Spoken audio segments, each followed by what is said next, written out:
काली काली महाकाली इंद्र की बेटी ब्रह्म की साली, बताओ किसकी होगी ये दिवाली? सिंघम अगेन या भूल भुलैया 3? योगीपीडिया पे मिलेगा इसका आंसर एकदम फ्री।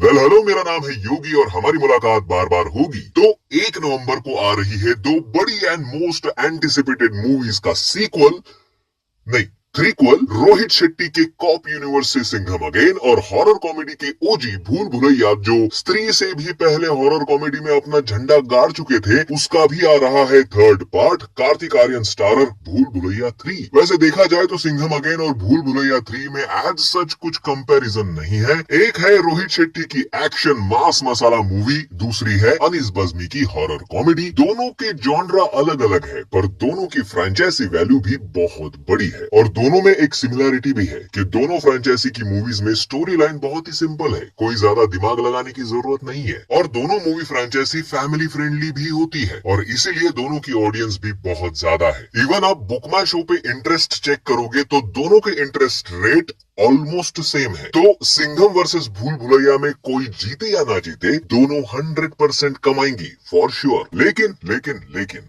ये कमाएंगी कैसे? क्योंकि क्लैश में हमेशा प्रॉफिट से ज्यादा नुकसान होने का खतरा बना रहता है। तो इस वर्सेस वाली लड़ाई में खेल होगा डिजिटल राइट्स का और ओवरऑल थिएटर ऑक्यूपेंसी का। पर इतने बड़े क्लैश में थिएटर स्क्रीन्स किसको ज्यादा मिलेगी? वैसे कुछ रिपोर्ट्स की माने तो रोहित शेट्टी ने जियो स्टूडियोज के साथ मिलकर स्क्रीन ऑक्यूपेंसी की कंपटीशन में बाजी मार ली है। उन्होंने पीवीआर आइनॉक्स को अपना ऑल इंडिया डिस्ट्रीब्यूटर बना लिया है, जिसके चलते उन्होंने पीवीआर आइनॉक्स के 60% स्क्रीन को अपने शो के लिए बुक कर लिया है। अब सोचो, पीवीआर आइनॉक्स के पास ऑल ओवर इंडिया 1700 से भी ज्यादा स्क्रीन है, जिसका 60% यानी कि ऑलमोस्ट 1020 स्क्रीन में सिंघम अगेन चलेगी और बचे हुए 40% यानी कि ऑलमोस्ट सिर्फ 680 स्क्रीन्स में अदर मूवीज या पॉसिबली भूल भुलैया 3 लगेगी। तो क्लियरली यहाँ सिंघम अगेन ने मास्टर स्ट्रोक खेला है। साथ में ये भी पता चला है कि सिंगल स्क्रीन थिएटर से सिंघम अगेन के लिए मैसिव डिमांड्स आ रहे हैं शोज चलाने के लिए, क्योंकि सिंगल स्क्रीन थिएटर में गदर 2, केजीएफ 2, आरआरआर जैसी मास मसाला मूवीज ने मल्टीप्लेक्सेस से भी ज्यादा बिजनेस किया था। और क्योंकि सिंघम अगेन भी पूरी मास मसाला मूवी है, ढेर सारे हीरोज है इसमें, जिसमें ओजी अजय देवगन एंड अक्षय कुमार तो है ही, साथ में नए जमाने के नए स्टार्स जैसे कि रणवीर सिंह, टाइगर श्रॉफ और अर्जुन कपूर भी है, end of course Kareena Kapoor and Deepika भी है। प्लस पॉसिबल है कि सलमान खान भी हो,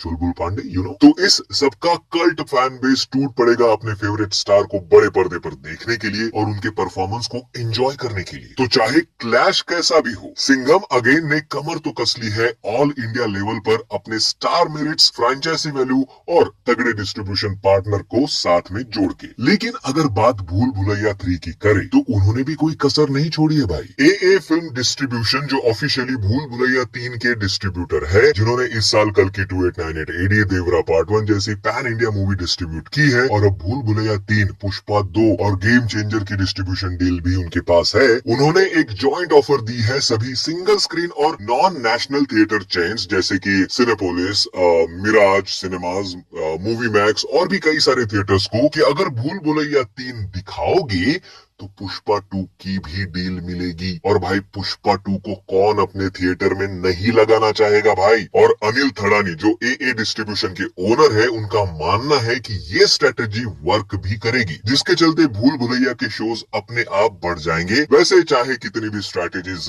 लगा ले, थिएटर की सिटिंग स्ट्रेंथ और टिकट प्राइसिंग एक बहुत तगड़ा रोल प्ले करेगी फर्स्ट वीक के कलेक्शन में। वैसे अब थिएटर में आके ये दोनों मूवीज कितना कमाएंगी ये तो नहीं पता, लेकिन भूल भुलैया 3 का बजट है 150 करोड़, जिसमें सैटेलाइट और म्यूजिक राइट्स बेच के 135 करोड़ तो ऑलरेडी रिकवर हो चुका है। अब सिर्फ 15 करोड़ और कमाने हैं इस मूवी को अपना बजट निकालने के लिए। और मेरा अंदाजा ये है कि मूवी आराम से और 100-200 करोड़ के ऊपर तो कमा ही लेगी। रही बात सिंघम अगेन की, उसका बजट 350 से 375 करोड़ का बताया जा रहा है, जिसमें से नॉन थिएट्रिकल डील में यानी कि ओटीटी वाली डील में मूवी ने 200 करोड़ रिकवर तो कर ही लिए हैं। पर भाई उनको 150 से 175 करोड़ और कमाने पड़ेंगे अपना सिर्फ बजट रिकवर करने के लिए। हालांकि अगेन ये भी फिल्म आसानी से इतना तो कमा ही लेगी, पर बजट कम होने का क्लियर कट एडवांटेज भूल भुलैया 3 को मिल रहा है यहाँ। तो चाहे स्क्रीन्स कम हो भूल भुलैया 3 के पास, मूवी ऑलरेडी कलेक्शन में अगर परसेंटेज वाइज बात करें तो